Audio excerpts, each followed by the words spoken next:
there, I'm Robert, and today's episode of Tip Spence Tuesday, we're going to talk about buddy boxing, okay? Buddy boxing is a concept wherein you use two radios, a master and a student, to learn how to fly. So the idea is that the master would get the plane set up on this radio, let's say, and get it up in the air, get you up nice and high, get you oriented, and then switch over to the student radio, so now the student is flying.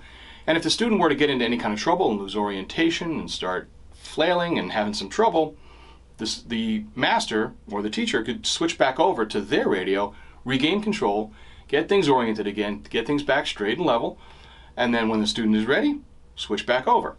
Saves a lot of time in training because you're hopefully not crashing too often anyway, and you can feel a lot more confident because you have a backup plan and that you have a system in place wherein if you do lose control, you can have the teacher take over and you don't lose the plane, and hopefully things go well, and it just accelerates learning. It gives you more confidence, gives you more happiness when you're flying. It's definitely worked great for me. My uncle taught me on a buddy box system many years ago, and so it's a great way to learn. Okay, so on our systems, on the Orange TX10i, this also works with the Orange TX6i as well. So it's cross-compatible between those two radios. They have the same operating system and the same system. This just has more channels. It's very simple. I will get close-ups of the radios when I do this, but bottom line is that you set this one to master mode or trainer mode and set this one to student. And so I just go ahead and do that. Alright, so you go into model setup, press and hold, go all the way down to model setup, system setup, press and hold there, and you go to trainer mode, okay? And you turn it on, and then you set which switch you want to use. I like to use the momentary switch, okay, because when I hold the switch, that means the student is flying, they have control of the plane, and I'm watching, and they get in trouble, I take over. It's as easy as that. Alright, so, and you can see on the radio that when I set it, it says inactive right now, and now it says active. And again, I'll get close-ups of that. So that's the master. And then for the student, very similar process. Turn it on. You go to system setup and go to student mode. It says this will enter student mode. All settings will be bypassed. Press OK to confirm. Yes. Okay. So now you'll see that there's an S right there in the display. Again, I'll get a close-up of that. So I have a receiver pre-bound to the master radio. So when I plug that in, you can hear it, it gets telemetry to the radio. Okay, aileron and elevator servos is all I've got hooked up right now. So if we connect these radios using the cable, I will provide the link at the end of the video. This is a 4-pin DIN cable similar to an SVHS video cable, and you just simply connect it. That's all you gotta do. So now when I go, so still have control here, when I go to active, we now have control over here. Oops. Alright, and then, student gets in trouble, go back here, now I've got control.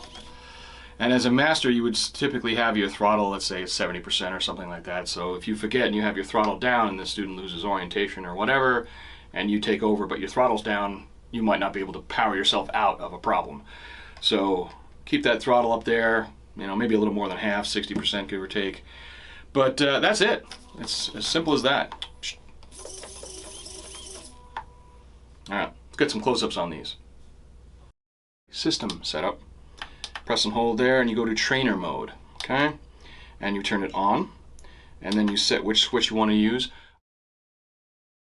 You go to system setup and go to student mode. It says this will enter student mode. All settings will be bypassed. Press OK to confirm.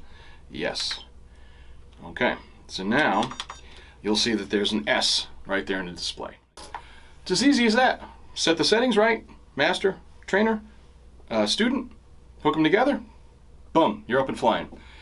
And for good trainer planes to use in conjunction with these things, I would say any Bixler is always a good choice. They're great trainer planes, they're durable, they fly well, they're easy to set up, they're easy to get off the ground and back onto the ground. They fly well, like I said, and those are really good. I would say that that's a really good place to start. I'll put up some links for those. The next step would maybe be a Tundra, which is a high-wing cub plane. Also an excellent trainer. It's those are really, really good also for learning takeoffs and landings, because they have landing gear. You can get landing gear for the Bixler 3, I believe, and the 2.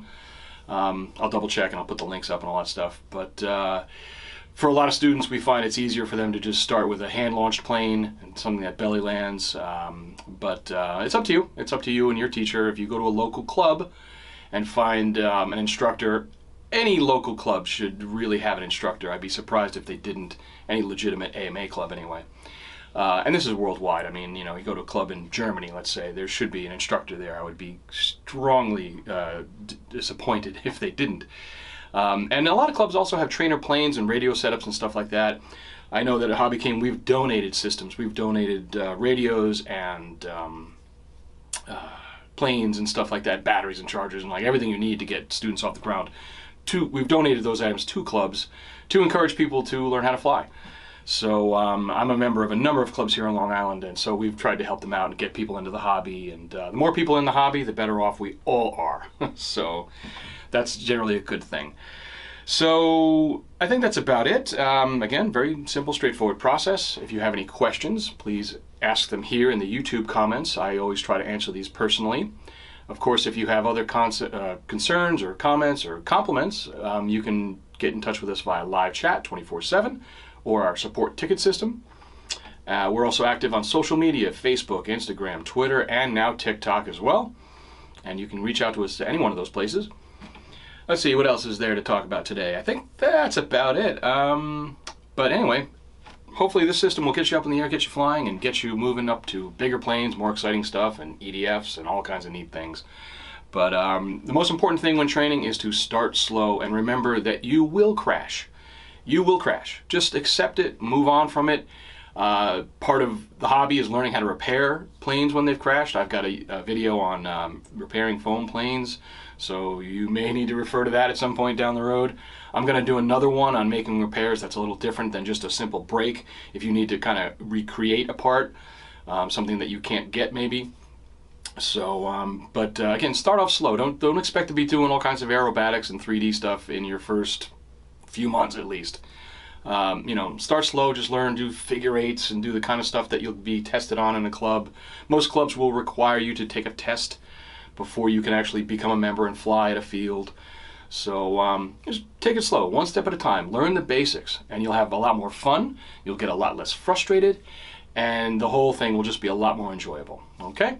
So that's it. Thanks for watching. Like and subscribe, and I'll see you next time.